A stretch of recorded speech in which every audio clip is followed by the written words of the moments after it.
Welcome friends. In today's video, we are discussing about electrostatic potential of electric dipole. Friends, in previous videos we had already discussed about electric potential of point charge as well as non-uniform charge distribution of electric field, non-uniform charge distribution of electric charges. Now in present video I would like to discuss about repeat, that is electrostatic potential. Here we are discussing electrostatic potential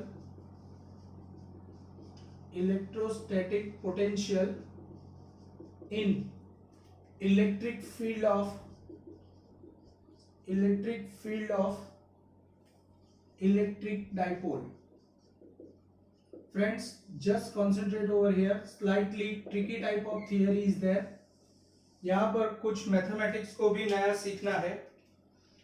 सब लोग बहुत ध्यान से समझो. सबसे पहले तो हमको पता है कि what do you mean by an electric dipole. तो fundamentally we can say that if two charges,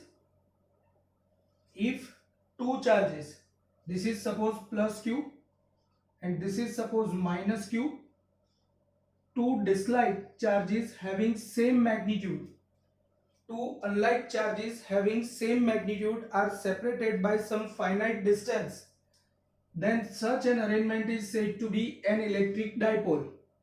consider करो कि ये इलेक्ट्रिक डाइपोल है. यहां पर ये प्लस क्यू चार्ज, ये माइनस क्यू चार्ज, और दोनों चार्जेस को मैंने कंसीडर करो कि 2a जितने डिस्टेंस से सेपरेट किया है. यहां पर इलेक्ट्रिक डाइपोल मोमेंट का डायरेक्शन नेगेटिव टू पॉजिटिव की तरफ होता है. तो यहां पर इलेक्ट्रिक डाइपोल मोमेंट का डायरेक्शन नेगेटिव टू पॉजिटिव मतलब नीचे से ऊपर की तरफ है.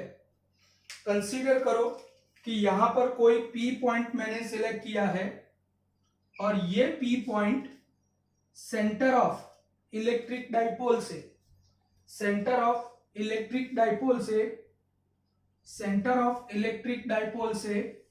r जितने डिस्टेंस पर है, सेंटर ऑफ इलेक्ट्रिक डाइपोल से r जितने डिस्टेंस पर है, और उसने इलेक्ट्रिक डाइपोल मोमेंट के साथ बनाया हुआ एंगल थीटा है. तो ऐसे केस में मुझे P पॉइंट पर ये इलेक्ट्रिक डाइपोल का पोटेंशियल फाइंड करना है. आप देख सकते हो कि प्लस क्यू चार्ज से अगर ये डिस्टेंस r1 है और माइनस क्यू चार्ज से ये डिस्टेंस अगर r2 है, तो यहां पर एक बहुत ही इंपॉर्टेंट इक्वेशन ट्रिगोनोमेट्री से हमको मिलता है. और वो ट्रिगोनोमेट्री का इक्वेशन क्या है फ्रेंड्स, यहां पर बहुत ही ध्यान से समझना. ये ट्रिगोनोमेट्री का इक्वेशन पर्टिकुलरली बायोलॉजी के स्टूडेंट्स देखो, अगर ये एंगल थीटा है तो cos theta is equal to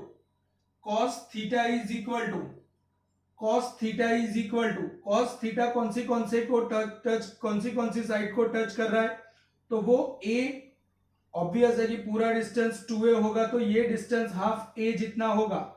तो cos थीटा का एक इंपॉर्टेंट इक्वेशन मेरे पास आता है r square plus a square. वो जिसको टच कर रहा है उन दोनों का स्क्वायर करके एडिशन, तो r square plus a square minus r1 square upon जिसको टच कर रहा है अपॉन 2ar.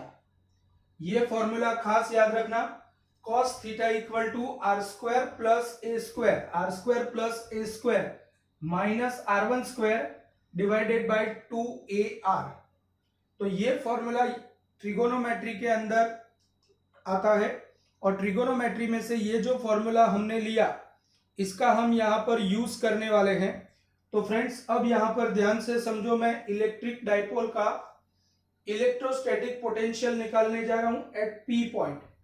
तो again I would like to repeat, if you want to obtain electrostatic potential of electric dipole at P point, then how it can be possible? तो बेटा fundamentally we can say that plus q and minus q are point like charges, और अगर ये point like charges है तो plus q का P point पर potential कितना होगा, तो electrostatic potential of plus q charge at point P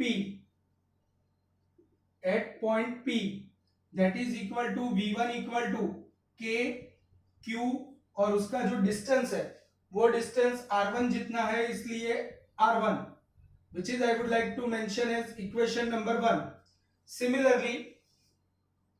Similarly, electrostatic potential of minus Q charge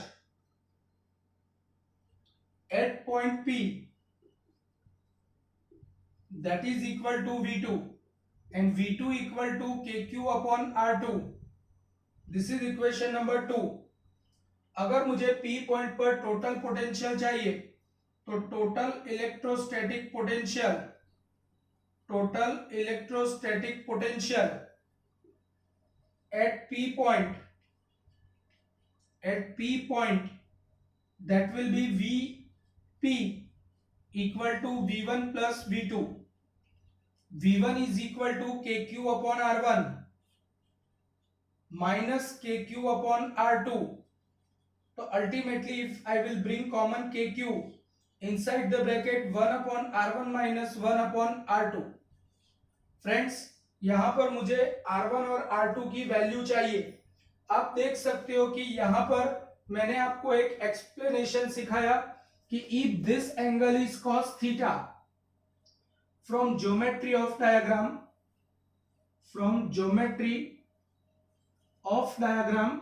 we can say that cos theta is equal to, ये cos theta है, cos theta जिसको touch कर रहा है वो दो साइड का addition, so r square plus a square minus r1 square upon 2ar. तो यहां पर मैं r1 स्क्वायर को सब्जेक्ट ऑफ इक्वेशन बनाने के लिए 2ar को लेफ्ट हैंड साइड पर ले गया, तो 2ar cos theta equal to r square plus a square minus r1 square.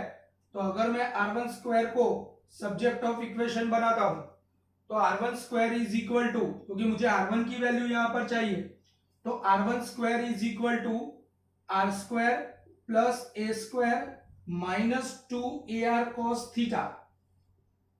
r1 square is equal to r1 square equal to r square plus a square minus 2ar cos theta. तो r1 square equal to पूरे equation में से r square common ले लिया, तो inside the bracket 1 plus a square upon r square minus 2a upon r cos theta. पूरे equation में से अगर मैंने r स्क्वायर कॉमन लिया है तो r1 square equal to r square common, तो यहां पर बचेगा 1, यहां पर बचेगा a square upon r square minus 2a upon r cos theta. Friends यहां पर पॉइंट डायपोल के केस में a is very much less than r, और अगर a is very much less than r है तो आप a को निग्लेक्ट कर सकते हो, तो ऐसे टर्म्स में हाई पावर वाली टर्म्स निग्लेक्ट होगी. तो if a is very much less than r, तो यहां पर ये वाली टर्म को अगर मैं निग्लेक्ट कर देता हूं तो r1 square equal to r square inside the bracket 1 minus 2a upon r cos theta. अगर मैं यहां पर r1 कंसीडर करता हूं तो r1 is equal to r square root लिया तो 1 minus 2a upon r cos theta raise to 1/2. और अगर मैं ये इक्वेशन को 1 अपॉन r1 में कंसीडर करता हूं तो 1 upon r1 is equal to 1 upon r, और ये जो पूरी की पूरी टर्म है उसका power 1 minus 2a upon r cos theta raise to minus 1/2, क्योंकि ये डिनोमिनेटर में जाएगा और ये इस तरीके से माइनस 1/2 बन जाएगा, क्योंकि पावर इनवर्स में होगा तो माइनस होगा. चलो इसके बाद इसी तरीके से मैं यहां पर डिस्कस करता हूं. अगर मैं ये एंगल थीटा है तो ये उसका सप्लीमेंट्री एंगल होगा और इसकी वैल्यू होगी पाई माइनस थीटा. तो from diagram cos pi minus theta is equal to, तो यहां पर ये जो पर्टिकुलर एंगल है वो r और a को ही टच कर रहा है और सामने वाली साइड r2 है, इसलिए यहां पर फॉर्मूला बनेगा r square plus a square minus 2ar upon sorry r2 square upon 2ar। अगर मैं r2 स्क्वायर को but cos pi minus theta मतलब minus cos theta, cos pi minus theta is equal to minus cos theta. 2ar अगर इस तरफ ले जाते हैं तो minus 2ar cos theta equal to r square plus a square minus r2 square. अगर मैं r2 स्क्वायर को सब्जेक्ट ऑफ इक्वेशन बनाता हूं तो it will become r square plus a square plus 2ar cos theta. Friends यहां पर ये r2 square की वैल्यू आई, r1 स्क्वायर की वैल्यू में यहां पर माइनस आता था, r2 स्क्वायर में यहां पर प्लस आ रहा है। इसलिए अगर मैं इसको कन्वर्ट करके ऐसे फॉर्म में लाता हूं 1 अपॉन r2 सेम वे, तो 1 upon r2 equal to 1 upon r, 1 plus 2a upon r cos theta raise to minus 1/2। Friends यहां पर ध्यान से समझो, this is 1 upon r2 equal to ये 1 अपॉन r1 मिल गया, ये 1 अपॉन r2 मिल गया। अब बेटा यहां पर मैं आगे डिस्कस करने के लिए थोड़ी सी जगह मुझे ज्यादा चाहिए, तो थोड़ी सी जगह लेने के पर्पज से फ्रेंड्स यहां पर ध्यान से समझो, अगर मैं 1 minus 2a upon r, 2a upon r cos theta को अगर मैं रेज टू माइनस 1/2 को अगर मैं बायनोमियल थियरम के अकॉर्डिंगली एक्सपांड करता हूं तो पहला स्टेप आएगा that is equal to 1, approximately equal to 1, उसका power minus 1/2 into second term 2a upon r cos theta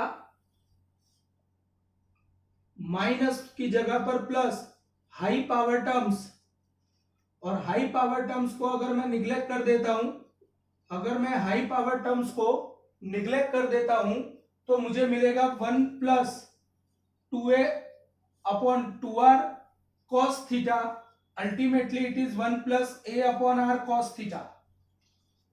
friends अगर ये बायनोमियल थियरम वाले टॉपिक में किसी को भी डिस्कस है तो आप किसी को भी प्रॉब्लम है तो आप मुझसे ये पर्टिकुलर डिस्कशन व्हाट्सएप कॉलिंग करके या गूगल मीट या कुछ भी जूम या किसी भी तरीके से वीडियो कॉल करके पूछ सकते हो। मैं ये पर्टिकुलर एक्सप्लेनेशन आपको वहां पर सिखाऊंगा। इसी तरीके से डाउट है तो पर्टिकुलरली फोन कर लेना, ये आपकी रिस्पॉन्सिबिलिटी है। 99% मैथ्स के स्टूडेंट को प्रॉब्लम नहीं आता, लेकिन बायोलॉजी के स्टूडेंट को ये एक्सपेंशन में प्रॉब्लम आता है। चलो 1 अपॉन r1 इक्वल टू मुझे मिल गया 1 प्लस ये 1 minus 2a upon r cos theta raise to minus 1/2 का expansion 1 plus a upon r cos theta, और इसका 1 अपॉन r2 का एक्सपांशन होगा 1 अपॉन r2 का एक्सपांशन होगा 1 plus 2a upon r cos theta raise to minus 1/2 का expansion होगा 1 minus a by r cos theta.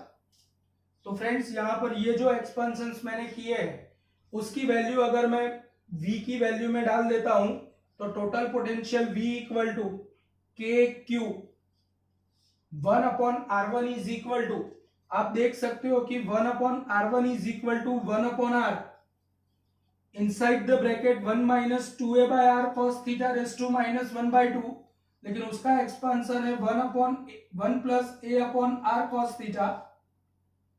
उसके बाद माइनस का साइन है minus 1 upon r 1 plus a by r cos theta. चलो अगर मैं इसको एक्सपांड करता हूं तो v equal to k Q, v up